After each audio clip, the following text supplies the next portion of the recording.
Bonjour et bienvenue dans ce nouvel épisode de notre série de podcasts consacrée à l'innovation en Corse. Aujourd'hui, plus que jamais, je vais vous demander de tendre l'oreille, car nos deux invités sont des spécialistes du son. D'une salle de musique virtuelle aux forêts du Haut-Jura, en passant par les montagnes corses, chacun dans leur domaine, ils proposent notre environnement. Juliette, aussi. Bonjour Juliette. Bonjour. Alors, vous êtes docteur en biologie, spécialisée en bioacoustique. Vous avez fondé Biophonia aux côtés de Clément Cornec et Léo Papé. C'est bien ça? C'est exact. Avec nous également Roland Pep, cofondateur avec Paul Cesari d'iMusic School, la première école de musique en ligne. Bonjour Roland. Bonjour. Merci Et pour l'invitation. Et merci à tous deux d'avoir accepté cette invitation, justement. Juliette, j'aimerais que nous commencions avec vous. Pourriez-vous nous expliquer l'activité de Biophonia, dont la spécialité est la bioacoustique et l'écoacoustique terrestre? Comment est né ce projet? À l'origine, Clément, Léo et moi, donc on est issus du monde de la recherche en bioacoustique. Donc notre spécialité, c'est d'étudier la communication acoustique chez les animaux, donc la communication sonore. Mais notamment Clément et moi, on a aussi travaillé dans des associations de protection de la nature et des bureaux d'études en environnement. Et c'est à ce moment-là qu'on a remarqué en fait qu'il leur manquait des outils parfois pour pouvoir mieux suivre cette biodiversité, mais que le son, donc les activités qu'on développait pendant notre recherche, pourraient vraiment leur être très, très utiles pour améliorer leur suivi. Donc c'est pour ça qu'on a décidé de confonder Biophonia tous ensemble avec Léo, qui vient plus du monde, lui, de l'acoustique, pour permettre en fait une meilleure utilisation de ces outils au service de la protection de la biodiversité. Et on reparlera de ces outils dans un court instant. Roland, aujourd'hui, en 2025, on comprend rapidement le concept d'une école de musique en ligne, mais iMusic School, vous l'avez imaginé en 2007. L'innovation n'a jamais aussi bien porté son nom dans votre cas. Vous vous souvenez des difficultés que vous avez dû dépasser, notamment dans la pédagogie, pour convaincre de la pertinence du projet? Bien sûr, déjà avec mon associé Paul Cesari, qui, pour revenir un peu à l'origine, Paul est un musicien reconnu, donc et grand musicien même de l'époque. Et moi qui étais un analyste programmeur, c'était un vieux métier qui aujourd'hui c'est développeur full stack. Donc c'est ce vieux métier que j'avais à l'époque. Et déjà, pour expliquer les avancées d'Internet à l'époque, parce que 2007, c'est très récent, mais c'est très loin aussi. Donc Paul qui voulait enregistrer une vidéo, une cassette vidéo pour donner des cours de musique, et moi qui lui ai proposé au cours d'un échange de le faire sur le web. Donc là déjà les défis étaient techniques, mais je savais qu'on pouvait les surmonter, et aussi de pouvoir donner une perception du résultat était très compliqué à l'époque.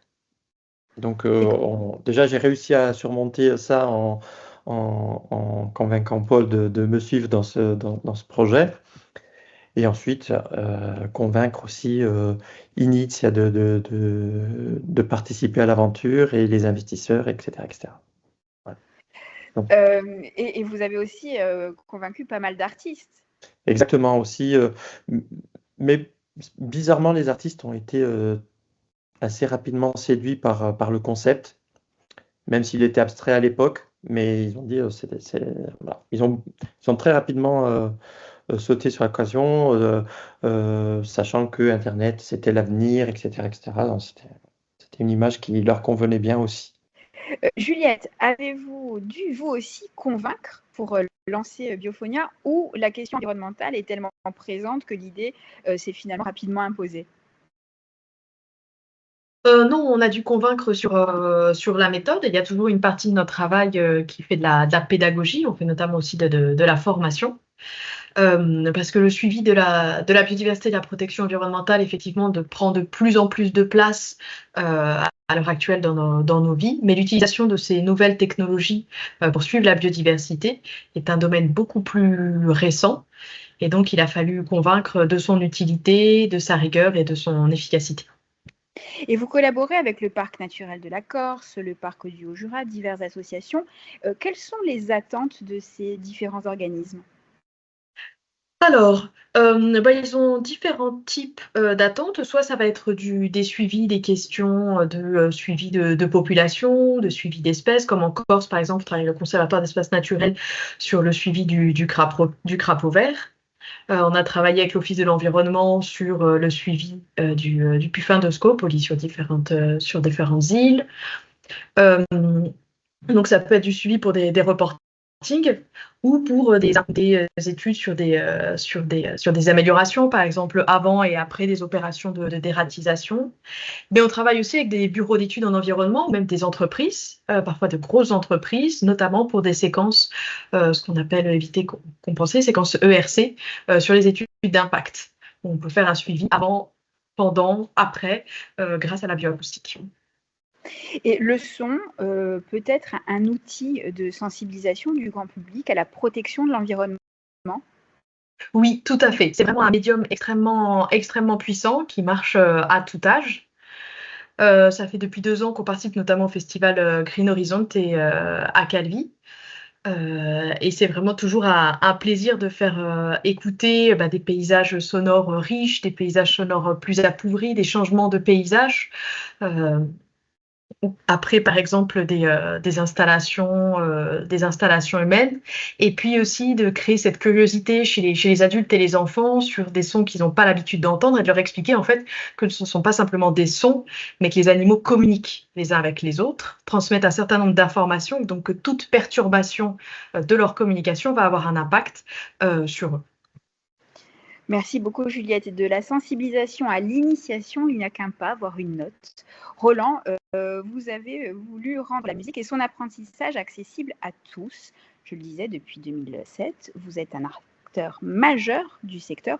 Aujourd'hui, où en êtes-vous de votre développement? Aujourd'hui, nous comptons dans notre développement entre 12 et 15 000 élèves mensuels. Nous avons quelque chose comme plus de 50 000 vidéos d'apprentissage dans différents cursus.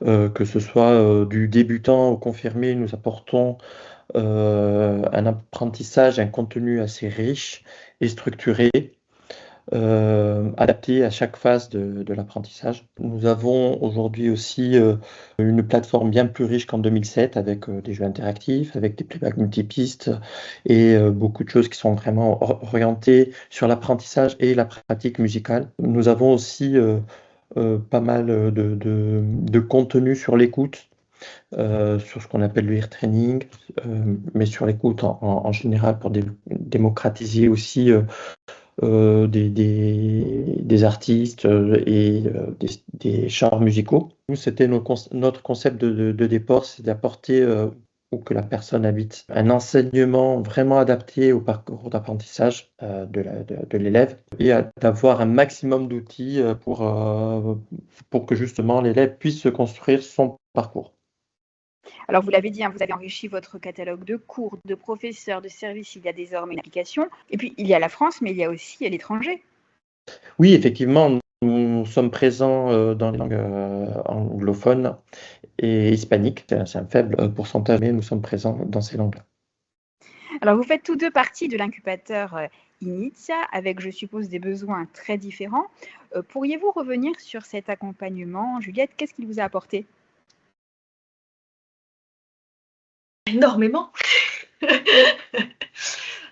Énormément à beaucoup de niveaux. Il faut savoir que Biophonia, on a pu aussi se lancer sereinement car on a remporté on a fait partie des lauréats du concours iLab, qui est un concours national, et on a pu remporter on a pu faire partie des lauréats grâce notamment à l'aide apportée par Initia à l'époque. Ce qui nous a apporté de la visibilité, un financement qui nous a permis vraiment de nous lancer. Et puis depuis, après, Initia nous a accompagnés et continue à nous accompagner tout au long de notre parcours, puisque nous sommes tous les trois issus du monde de la recherche. Nous ne sommes pas, à l'origine en tout cas, nous n'avions pas toutes les compétences en tant que chef d'entreprise, même si j'ai été incubée avant Initia par un autre incubateur qui s'appelait Ronalpia, plus orienté sur l'ESS, puisque Biophonia est une entreprise de l'économie sociale et solidaire.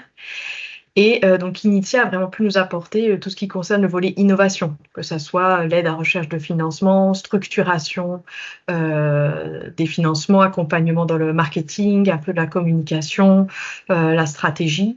On a beaucoup de discussions stratégiques intéressantes. Et puis, le contact aussi avec, effectivement, chargé de mission chez Initia, mais aussi le contact avec les autres incubés. C'est toujours très riche d'échanger, que ce soit sur ses succès, ses problématiques, se plaindre, se rassurer. C'est toujours très agréable de voir qu'on est tous presque dans le même bateau, qu'on a tous des hauts et des bas. Et donc, c'est aussi très important. Et puis, on a aussi des locaux qui nous sont mis à disposition, des locaux extrêmement agréables ici à Bastia, avec vue sur mer. Et le cadre de travail, c'est quand même important. C'est sûr. Et pour Roland?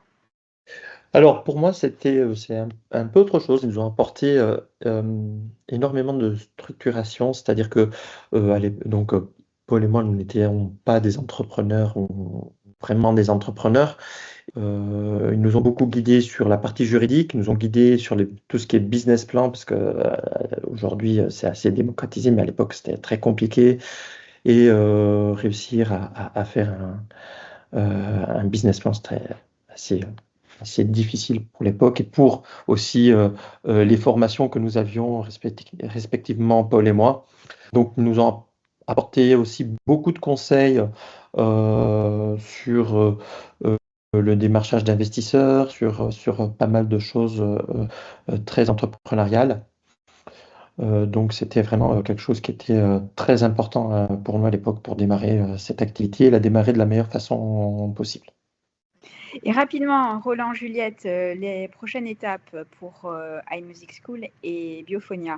Roland, en un mot. Nous, c'est continuer, progresser, apporter un maximum de choses, essayer de rester les meilleurs.